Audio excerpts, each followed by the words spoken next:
এই যে নির্বাচন দাঁড়ানোর জন্য কি তাহলে আমাদের ব্যবহার করলো, আমাদেরকে যে আন্দোলন করালো, কেন করালো? এখানে শুধু শুধু এতগুলা মানুষের মাথা দরকার ছিল না।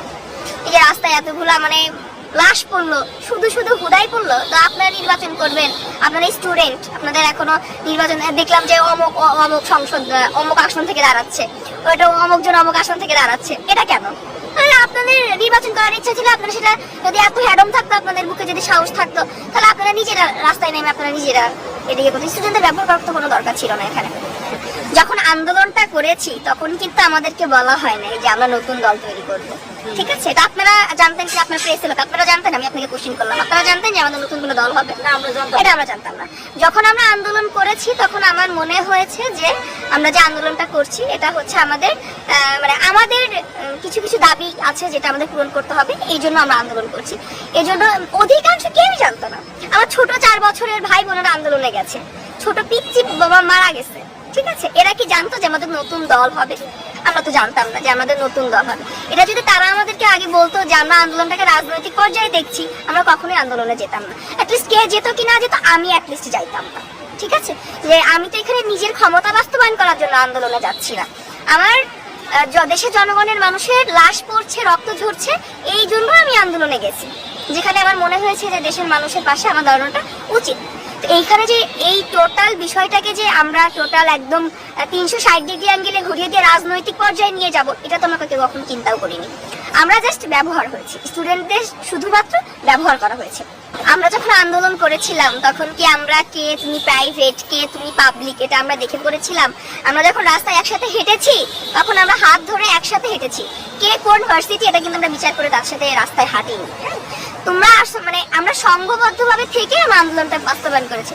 এখানে তাহলে কেন পরে এসে বিভক্ত হলে তুমি পাবলিকের স্টুডেন্ট নাকি তুমি প্রাইভেটের স্টুডেন্ট, ঠিক আছে?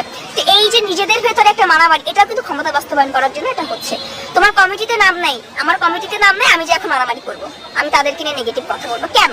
আমি কি যখন আন্দোলন করেছিলাম বা আন্দোলন করে মানে গেছিলাম তখন কি আমি নিজেকে কমিটিতে নাম দিতাম? ছাত্রলীগের মধ্যে আর আমাদের মধ্যে পার্থক্য কি থাকলো, তাই না? তারাও একটা সভাপতি ভাবে নিজেদেরকে বাস্তবায়ন করার চেষ্টা করতো, সহসভাপতি সভাপতি ভাবে বাস্তবায়ন করার চেষ্টা করতো।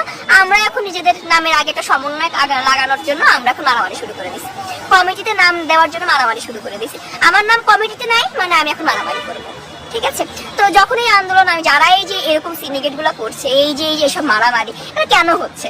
এই যে একই তো কারণ, তোমরা আমাদেরকে কমিটিতে কেন নিচ্ছ না, ঠিক আছে? তো এই যে শিক্ষা প্রতিষ্ঠানে রাজনীতি, এই জিনিসটা টোটালি আমি আমার ব্যক্তিগত জায়গা থেকে মনে করি তোমরা রাজনীতি শিক্ষা প্রতিষ্ঠানে অ্যাপিস করতে এসো না। শিক্ষা প্রতিষ্ঠানটাকে সম্মান করা উচিত। এখানে রাজনীতি কেন করবো? এখানে শিক্ষার জন্য আসছি আমরা। হ্যাঁ, রাজনীতির শিক্ষাটা আমি শেষ করি, আমি আমার একটা ডিগ্রি নেই, দেন আমি রাজনীতি করি। দেশ চালানোটা প্রথমেই এত সোজা জিনিস না। আমাকে দেশ দিলে কি আমি দেশ চালাইতে পারবো? আমি পারবো না কখনোই। এখন যার উপরে দেশটা নির্ভর করবে, দেশ বলতে কি শুধুমাত্র 2 অক্ষরের শব্দ না, কিন্তু এটা কিন্তু অনেক ভারী একটা শব্দ।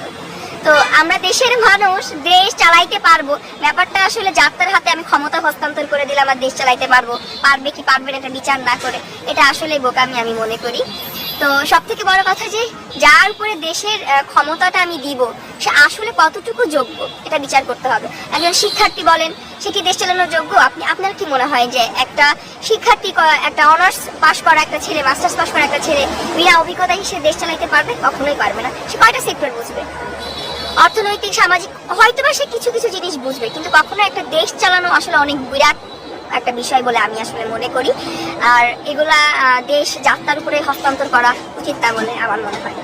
হ্যাঁ, এটা আসলে আমি মনে করি যে যারা এটা করছে, আমি বললাম না একটু একটা কথা যে আমি যে আন্দোলন করছি এটা তো রাজনৈতিক পর্যায়ে নিয়ে যাওয়ার কোনো দরকার ছিল না।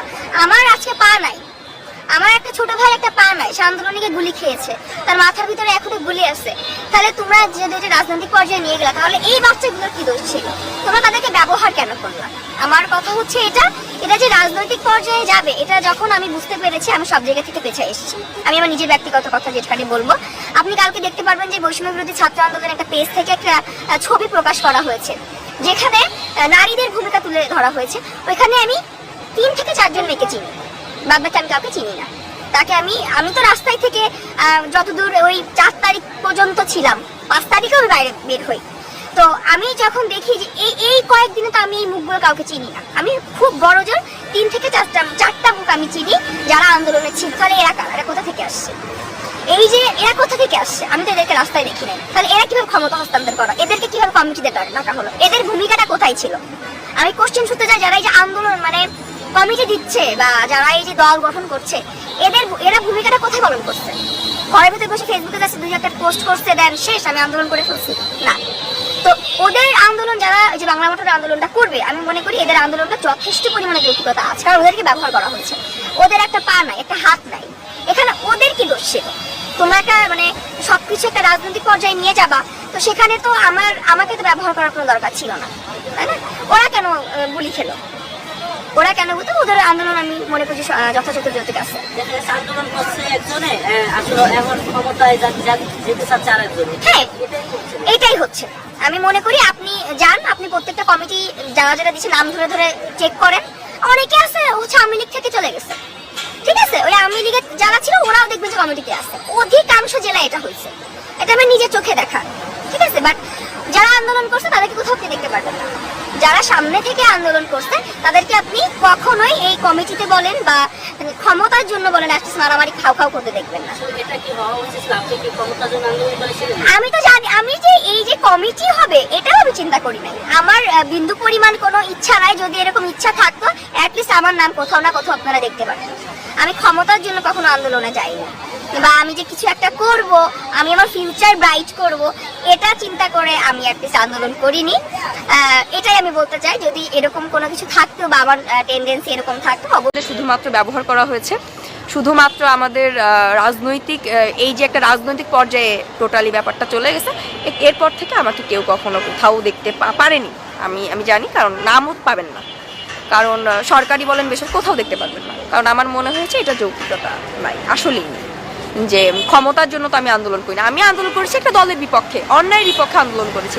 এখানে আমি আন্দোলন করার সময় ক্ষমতা পাবো কি পাবো না, আমার নাম কমিটিতে থাকবে কি থাকবে না, এত কিছু বিচার করে আসলেই আমি আন্দোলন বলে কি আমি বলতে পারি, তাহলে আমি বলতে পারি যে তারা হয়তো বা এই যে নির্বাচনে দাঁড়ানোর জন্য কি তাহলে আমাদের ব্যবহার করলো, আমাদেরকে যে আন্দোলন করালো, কেন করালো? এখানে শুধু এতগুলো মানুষ মারা তো দরকার ছিল না।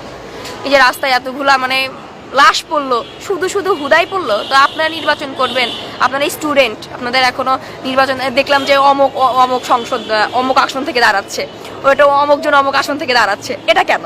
মানে আপনাদের নির্বাচন করার ইচ্ছা ছিল, আপনারা সেটা যদি এত হ্যাডম থাকতো, আপনাদের বুকে যদি সাহস থাকতো, তাহলে আপনারা নিজেরা রাস্তায় নেমে আপনারা নিজেরা এদিকে করতো। স্টুডেন্টদের ব্যবহার করার তো কোনো দরকার ছিল না এখানে। তো আর যারাই যে দলগুলো বেশি লাফালাফি করতেছে, আমি বলবো এরা এই 15 বছর করেছিল, এদের এত দাবি, এত আন্দোলন, আল্লাহ ওই মানে টিএসসি থেকে শুরু করে এই আপনার বাংলাদেশ সচিবালয় প্রেস ক্লাব যাওয়া পর্যন্ত যায় না।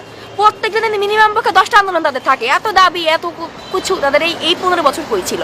এই 15 বছর তো এত অমুক ভাই দেখলাম না, ঠিক আছে? এতদিন কইছিল এদের এই যে সবকিছু ইচ অ্যান্ড এভরিথিং বলেন, এত দাবি আমি দেখিনি। আমি আমার ছোট থেকে বড় হয়েছে, আমি এত দাবি এত আন্দোলন ওদেরকে করতে দেখিনি।